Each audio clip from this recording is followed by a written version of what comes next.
আসসালামু আলাইকুম। বই কথা চ্যানেলে আপনাদেরকে আবারও স্বাগত জানাচ্ছি। আজকে কথা বলবো পিথাগোরাসের একটা বিখ্যাত উক্তি নিয়ে। তিনি বলেছেন, একজন নির্বোধকে তার কথার দ্বারা যেমন চেনা যায়, আর জ্ঞানীকে চেনা যায় তার নীরবতার মাধ্যমে। এর অর্থ হলো, যারা বোকা তারা বেশি কথা বলে, নিজেদের পরিচয় করিয়ে দেয়। অন্যদিকে বুদ্ধিমান ব্যক্তিরা নীরব থেকে নিজেদের প্রজ্ঞা প্রকাশ করে। আচার্য চাণক্য এমনটাই বলেছেন। তার মতে, যে ব্যক্তি কখন, কোথায়, কি এবং কতটুকু বলতে হবে তা বুঝতে পারে, তাকে সফল হওয়া থেকে কেউ আটকাতে পারে না। মনে রাখবেন, ধনুকের তীর একবার বেরিয়ে গেলে যেমন ফিরে আনা যায় না, তেমনি মুখ থেকে কথা বের হয়ে গেলেও সেটা আর ফেরত আনা কখনোই যায় না। আপনার প্রতিটি শব্দ যেমন আপনার শক্তি হতে পারে, তেমনি তা বিপদের কারণও হতে পারে। খেয়াল করে দেখবেন, যখন আমরা কারো সাথে বিতর্কে জড়াই, পরে মনে হয়, ইস, তখন তো এই কথাটা বলতে পারতাম, কেন যে বললাম না। ওই কথাটা বললে আমি ঠিকই প্রমাণ হতাম। কিন্তু বিতর্কের উত্তেজনায় আমরা এসব কিছুই ভাবি না। তখন নিজেদের সঠিক প্রমাণ করতে আর কথার গুরুত্ব বাড়াতে আমরা অনেক অপ্রয়োজনীয় কথা বলে ফেলি। এর ফলে অন্যরা আমাদের কথার দাম দেয় না এবং আমাদের হালকাভাবে নিতে শুরু করে। তা সত্ত্বেও অনেকেই নিজেদের বড় প্রমাণ করার জন্য চুপ থাকতে পারে না। অথচ ইতিহাসে এমন অনেক মহাজ্ঞানী, রাজা প্রজা এবং সফল ব্যক্তি রয়েছেন যারা নীরবতার শক্তি প্রমাণ করে গেছেন। তারা দেখিয়েছেন যে আসল ক্ষমতা নীরবতার মধ্যেই লুকিয়ে থাকে। তাই আজ আমি এমন 5টি বিষয় নিয়ে আলোচনা করব, যা থেকে আপনি নীরবতার গুরুত্ব বুঝতে পারবেন। প্রথমত, নীরবতা আপনাকে আরও শক্তিশালী করে তোলে। অর্থাৎ আপনি যখন চুপ থাকেন, তখন আপনাকে আরও বেশি প্রভাবশালী মনে হয়। যেমন প্রাচীন চীনের বিখ্যাত যোদ্ধা সানজু তার নীরবতার মাধ্যমে অনেক শত্রুকে পরাজিত করেছিলেন। তিনি চুপ থেকে শত্রুদের গভীর চিন্তায় ফেলে দিতেন। শত্রুরা ভয়ে থাকত যে তার পরবর্তী পদক্ষেপ কী হবে, কখন তিনি আক্রমণ করবেন। এই দ্বিধায় পড়ে তারা ভুল সিদ্ধান্ত নিত এবং পরাজিত হতো। এইটাই হচ্ছে নীরবতার শক্তি। আপনি যত বেশি অপ্রয়োজনীয় কথা বলবেন, মানুষ আপনাকে ঠিক ততটাই সাধারণ ভাবতে শুরু করবে। অন্যদিকে চুপ থাকলে আপনি ভালোভাবে চিন্তা করতে পারবেন যে কি বলা উচিত এবং কোনটা সঠিক। আর নীরবতার পর যখন আপনি কিছু বলবেন, তখন সেই কথার ওজন অনেক বেশি হবে। দ্বিতীয়ত, কেউ আপনাকে সহজে বোকা বানাতে বা প্রভাবিত করতে পারবে না যদি আপনি চুপ থাকতে শেখেন। যখন আপনি কারো সাথে কথা বলার সময় চুপ থাকবেন, তখন আপনি মনোযোগ দিয়ে তার কথাগুলো শুনতে পারবেন। তার শারীরিক ভঙ্গি, কথা বলার যে ধরন, সেটা বুঝতে পারবেন। সে সত্যি বলছে নাকি মিথ্যে বলছে, সে আসলে কি চায়, সে কি আপনাকে বোকা বানানোর চেষ্টা করছে নাকি সত্যিই আপনার উপকার করতে চায়। এই বিষয়গুলো চুপ থেকে ভালোভাবে পর্যবেক্ষণ করা যায় এবং তার উদ্দেশ্য বুঝে সঠিক সিদ্ধান্ত নেওয়া যায়।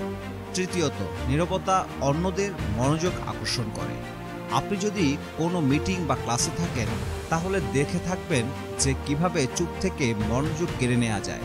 কারণ যখন শিক্ষক ক্লাস শুরু করেন, আমরা অনেক সময়ই অন্যমনস্ক হয়ে যাই, বিভিন্ন বিষয় নিয়ে ভাবি বা পাশের বন্ধুর সাথে কথা বলি। শিক্ষকের কথা তখন যেন ব্যাকগ্রাউন্ডে বাজতে থাকে, কিন্তু শিক্ষক হঠাৎ চুপ হয়ে গেলে আমাদের মনোযোগ আপনা আপনি তার দিকে চলে যায়। কারণ নীরবতা আমাদের মস্তিষ্কে একটা সংকেত পাঠায় যে কিছু একটা হয়েছে, আর তখনই আমাদের মনোযোগ বেড়ে যায়। একইভাবে আপনি দেখে থাকবেন, যখন আপনি কোনো দলে বা কারোর সাথে কথা বলছেন, কিন্তু কেউ আপনার কথায় গুরুত্ব দিচ্ছে না, কিন্তু যখন আপনি চুপ হয়ে যাবেন, দেখবেন সবাই আপনার দিকে মনোযোগ দিচ্ছে। তারা হয়তো জিজ্ঞেস করবে, কি ব্যাপার, কথা বলছো না যে, কিছু হয়েছে?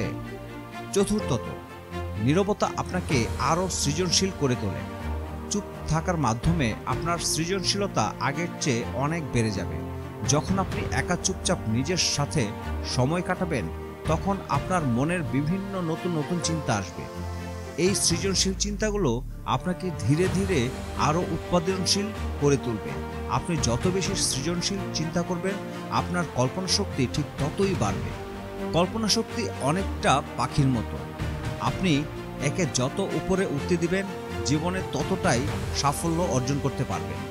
নিজেকে শান্ত রেখে এবং ইতিবাচক মনোভাব নিয়ে কাজ করলে আপনি যে কোনো কাজ আরও ভালোভাবে করতে পারবেন, কারণ নীরবতা আপনার ইতিবাচক মনকে সঠিক সিদ্ধান্ত নিতে এবং কল্পনা শক্তি বাড়াতে সাহায্য করে, যা আপনাকে আরও সৃজনশীল করে তোলে। পঞ্চমত এবং খুবই গুরুত্বপূর্ণ একটি বিষয় হলো আপনার পরিকল্পনা বা লক্ষ্য সম্পর্কে চুপ থাকা। অর্থাৎ আপনি যদি কোনো বিশেষ লক্ষ্য নিয়ে কাজ করেন তাহলে তা সফল না হওয়া পর্যন্ত সবার কাছে প্রকাশ করবেন না। এই পৃথিবীতে এমন অনেক মানুষ আছে যারা খোলা বইয়ের মতো, সুযোগ পেলেই নিজেদের সব কথা, সব পরিকল্পনা অন্যদের বলে দেয়।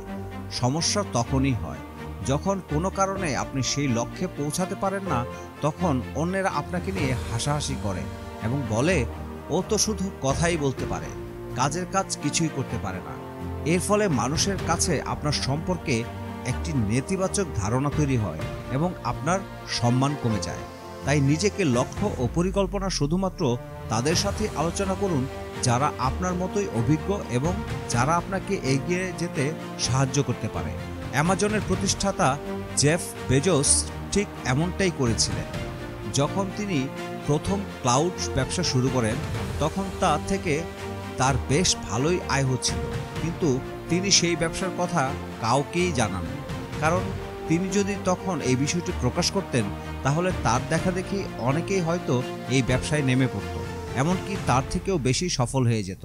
কিন্তু সেই সময় চুপ থাকার কারণেই আজ ক্লাউড ব্যবসা অ্যামাজনের এত বড় অংশীদারিত্ব রয়েছে। তাই সফল না হওয়া পর্যন্ত নিজের লক্ষ্য ও পরিকল্পনা গোপন রাখুন। আশা করি এই আলোচনা থেকে আপনি আপনার নীরবতার শক্তি এবং সেটার কি পরিমাণ গুরুত্ব রয়েছে সেটা বুঝতে পেরেছেন। ভিডিওটি যদি ভালো লেগে থাকে তাহলে চ্যানেলটি অবশ্যই সাবস্ক্রাইব করে রাখবেন। নতুন কোনো ভিডিও নিয়ে আবার দেখা হবে। টাটা।